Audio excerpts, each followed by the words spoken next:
The Hoka Clayton 2. Is this the super fast shoe you've been waiting for, or is it more of a super flop?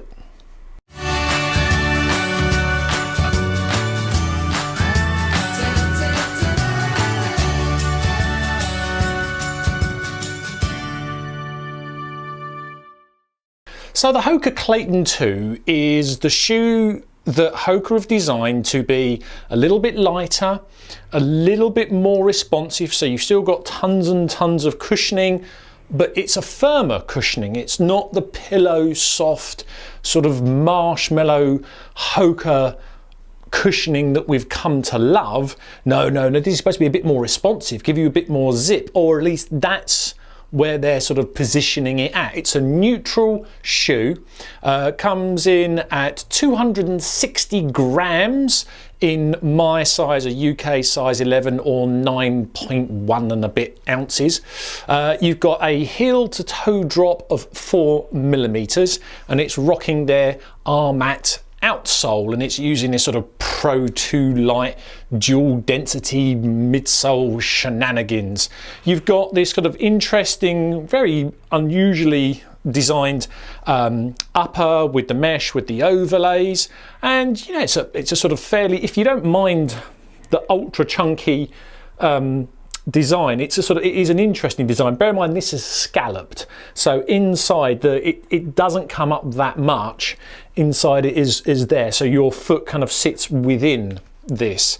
Now for me, I was really excited about this shoe because I thought, oh yeah, you know, a little bit lighter, a little bit faster, a little bit more responsive, sounds great.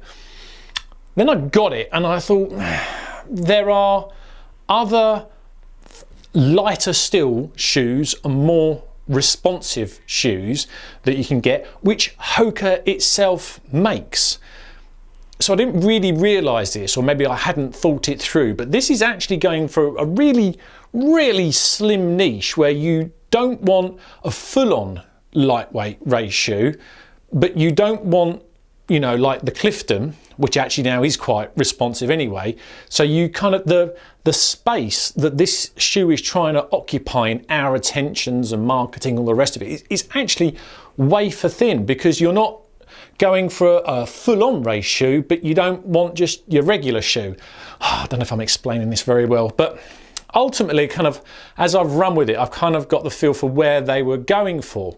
Things that it's good, well, it is lighter than you do feel. It's a lighter sort of shoe, and with regards to the cushioning, yes, you can feel that they were going for a firmer ride, a more responsive ride.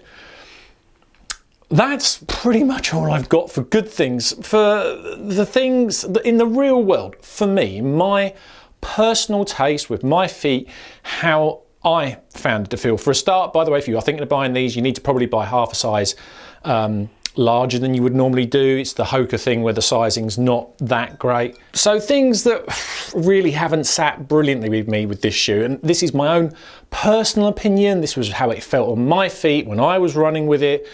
I'm a bit of a Hoka fanboy, so for me to say, question Hokas, I'm disappointed because I was really excited about this shoe, but there are a number of things that now I've experienced it, I feel that I could probably do with sharing with you. So yes, it is a firmer ride and it's a little bit more responsive than you might get on your traditional cushy Hoka feel. But does it feel super responsive? Does it feel that what you're giving up, you're gaining, it's worth the trade-off? In other words, giving up on that lovely cushion ride, do you think, okay, well, I'm giving up on that, but I'm getting something that feels really swift and no. It's a little bit, it feels a little bit swifter, but no. The ride, I never gelled with the ride. Yeah, I can feel where they were going, but I feel that it needs more work. It just doesn't feel that quick. It doesn't feel that responsive. It just feels firmer. All in all, just was a little bit disappointed where in the real world, I just didn't get the feels from it. It just didn't feel great. I wasn't sure exactly what I was going to feel, but what I did get to feel from it, I'm using that word a lot, it was all a bit meh. It wasn't bad, wasn't awful, it just wasn't great. And this is £100 shoe, you know, roughly $100, or, you know, it's that kind of money. And for that kind of money, it's got to feel good, it's got to feel special, because these are not cheap shoes. So I don't think it's unreasonable to expect good things from a shoe that costs £100. Hoka's don't do much discounts. Yes, they do at the end of a line, do some, but they're pricey shoes. So I think it's reasonable for our expectations to be high. Other things, say the fit was not great. The design in the magazine, I thought this looked awesome. And on the shoe shop shelf, I thought it looked awesome. In reality, when you put it on your feet, I know, again, my own personal eyes, I don't think it looks that awesome. So, and I think the other thing as well is I've now treated myself to some proper lighter weight sort of running race shoes, which I'll do a review on another time. And although they are very compromised in many areas, you really get that sense of speed. And I'm sure you do if you bought like the Hoka Tracer, or there's the Hupana, I think it's called. So I think that the niche that this is trying to occupy, where it can be a daily trainer but that's a go faster trainer, I think that niche is so thin to try and to actually hit that target at a price of £100 or $100 or whatever it is. It just didn't quite hit the target. It wasn't a complete miss. It's not an awful shoe.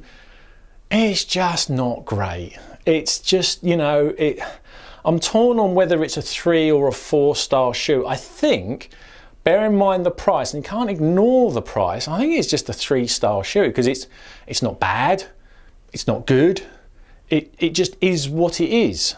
It's just, you got a feel for where they were trying to go to, but for me, on my feet, you know, just. And you know what? I kind of had to make myself wear these again before I did the review. I thought, oh, before you do this, you ought to run in them again just to refresh your memory. And I just don't find myself reaching for these shoes to put them on. I don't. There's nothing about them. I think, oh yeah, I'm gonna put these on today. I'm gonna go. No, I don't. I wear everything else. I'm lucky enough to have a few pairs of shoes to wear, and these. Well, I'm going to do this and then I'm going to stick them on eBay because I'm just not wearing them. So, yeah, what does that say? So, yeah, a little bit of a flop for me, which is a real shame because I was really excited. Hopefully, when they do the Clayton 3, they'll work on some of these shortcomings and then we'll have something to look forward to. But, well, we'll have to see. And with that, anyway, thanks for watching. I'll see you on the next one.